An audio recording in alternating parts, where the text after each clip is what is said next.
మరి కొద్దిసేపట్లో మనకి చెంచు వేణుగోపాల్ రెడ్డి గారు జాయిన్ అవుతారు. వారు టీడీపీ అధికార ప్రతినిధి.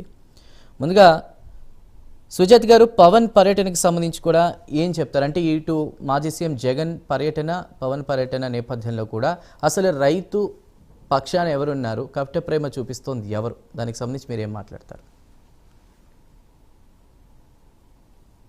సార్, ముందుగా మీకు అలాగే ప్యానెల్లో ఉన్న తోటి ప్యానలిస్టులకి, ప్రైమ్ లైన్ వీక్షకులకి అందరికీ నమస్కారం అండి. జగన్మోహన్ రెడ్డి గారు కపట ప్రేమ అంటే మనం రైతుల పక్షం విషయంలో మాట్లాడుకోవాలంటే ఈ డిబేట్ మొత్తం సరిపోదు సార్. గత 5 ఏళ్లలో రైతులకు వారు ఏం చేశారు, రైతుల్ని ఏ విధంగా మోసం చేశారు అన్నది చూసాం. ఆర్బీకేలను పెట్టి అందులో జరగని మోసాలంటూ లేవు, మనం చూసాం సార్. అంటే రైతులు ధాన్యం కొనుగోలు చేసిన డబ్బులు కూడా కూటమి ప్రభుత్వం వచ్చిన తర్వాత కొన్ని కోట్ల రూపాయలు కూటమి ప్రభుత్వం వచ్చిన వితిన్ 2-3 months లో నాదెండ్ల మనోహర్ గారు ఆ ధాన్యం సేకరణ చేసిన డబ్బులు బకాయిలన్నీ చెల్లించారు.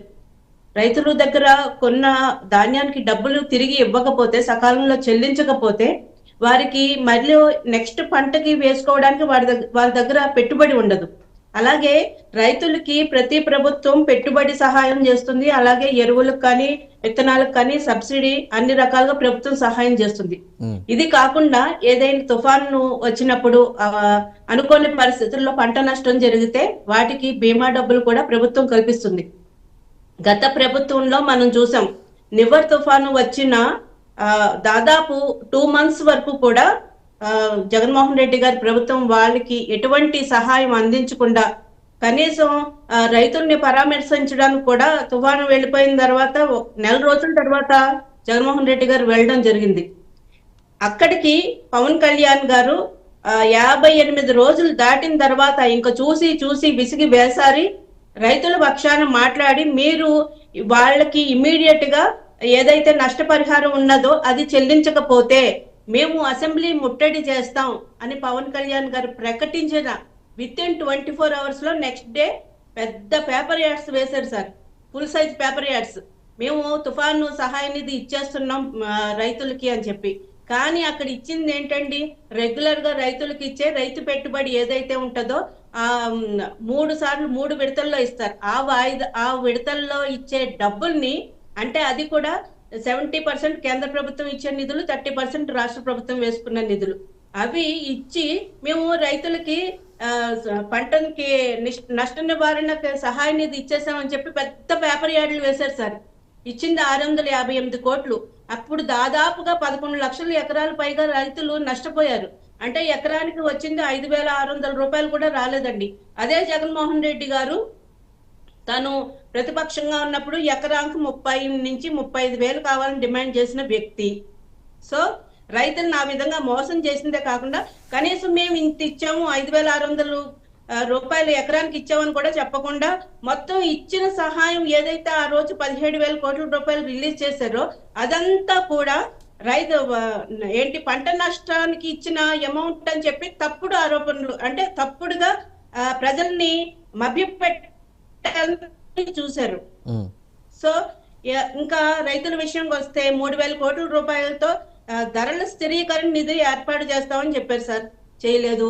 నెక్స్ట్ మండలానికి ఒక కోల్డ్ స్టోరేజ్ ఏర్పాటు చేస్తా ఉన్నారు, చేయలేదు. ఇంకొక విషయం ఏంటంటే దారుణం విషయం, ఇంతకు ముందు ఎప్పుడు మనం కూడా ఎన్నో ప్రభుత్వాలు రైతులకు సహాయపడ్డే కానీ చూడలేదు. రైతుల్ని కూడా కులాల వారీగా విభజించి వాళ్ళకి రైతు బంధుగా, వాళ్ళకి రైతులకి చేసే సహాయం కానీ, వాళ్ళకి ఇచ్చే వ్యవసాయ పెట్టుబడులు కానీ, పంట నష్టంలో కానీ కులాల వారీగా విభజించి చూశారు సార్. అన్నదాత సార్, వాళ్ళని ఒక రైతుగానే చూడాలి.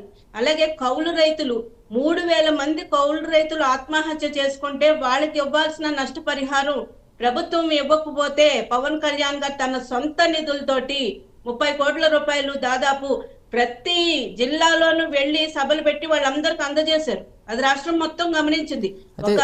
కానీ సుజాత్ గారు, నిన్న జగన్మోహన్ రెడ్డి గారు మాట్లాడిన మాటలు వింటే జగన్మోహన్ రెడ్డి గారు మాట్లాడిన మాటలు వింటే కూటమి ప్రభుత్వ హయాంలో రైతులు కన్నీరు పెడుతున్నారు, రైతుల్ని పట్టించుకోకపోతే ఉద్యమం తీవ్రతరం చేస్తాం, మా ప్రభుత్వ హయాంలో రైతులు చాలా సంతోషంగా ఉన్నారు, దిగుబడి బాగా వచ్చింది, దేశ విదేశాలకు కూడా అరటి కానీ ఇవన్నీ కూడా పంపిణీ, అంటే ఎగుమతి చేయడం, ఎగుమతులు అన్నీ కూడా జరిగాయి అన్నట్టుగా కూడా ఆయన మాట్లాడారు కదా, దానికి ఏమంటారు? జగన్మోహన్ రెడ్డి గారి విషయంలో రైతులంటే గంజాయి పండించే వాళ్ళేమో సార్. అదే జరిగినాయి ఎగుమతులు దిగుమతులు గత ప్రభుత్వంలో. వేరే ఏ రైతు సంతోషంగా ఉంటే 3,000 మంది కౌలు రైతులు ఎందుకు ఆత్మహత్య చేసుకుంటారు సార్? కౌలు రైతులకి ఎన్నో వాళ్ళకి 1,15,00,000 క్లాజెస్ పెట్టారు సార్. అంటే మీరు ఏదైతే భూమి యజమాని ఉన్నారో వాళ్ళ దగ్గర నుంచి పత్రాలు తీసుకుని వచ్చి మాకు చూపించాలి, వాళ్ళ దగ్గర నుంచి రాతపూర్వకంగా రాయాలి, అప్పుడే మిమ్మల్ని కౌలు రైతుగా గుర్తిస్తామని.